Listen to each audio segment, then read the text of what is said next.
I think it's worth noting that Charlie Kirk had a point, and you'll never ever hear me arguing that any of his conclusions were correct. But I think it's important to look at the fact that, much like any other grifter or any person on the wrong side of history, what he identified was a good problem that exists within our system.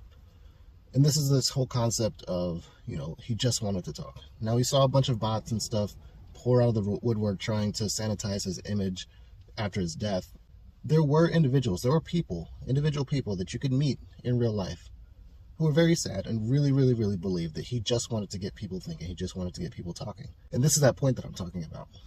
Now, what he identified, what he saw, is the fact that there are people who are just asking questions, right? And we've heard this phrase before. It usually signals some kind of bigotry inside the minds of that person, just trying to justify it. But I think that gets back to a really good point that is being ignored by a lot of people who have the right answers, right? And you're never going to hear me break us down into left and right. Left and right doesn't exist. It's bullshit. But there are people who exist in this world who are raised in things like bigotry, who are raised in communities where certain stuff is okay. And they go out into the world and they do something and they get told that it's not okay.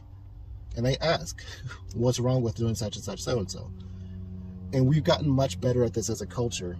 But for a long time, the answer wasn't, you're an idiot and a bigot, go away, you piece of shit. And I think that people like Charlie Kirk are effective because they find these people who either saw somebody get reprimanded like that, got reprimanded like that, or think they're going to get reprimanded like that. And they give them a place and tell them, look, it's not your problem. It's everyone else's problem.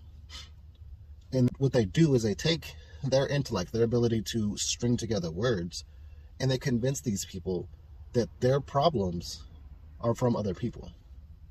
Now, I bring this up because we're getting to a good space right now with people who understand the depth of some of the things that cause people this bigotry, some of the issues like crime and race and gender and all this other stuff, that can explain it to those people that are good teachers. But I think that the answer is we need more good teachers who are better than people like Ben Shapiro, Charlie Kirk, Matt Walsh, Tim Pool, these people who are able to take recognition of a problem that people are having and turn it into a way for them to say, look, I don't have to change myself.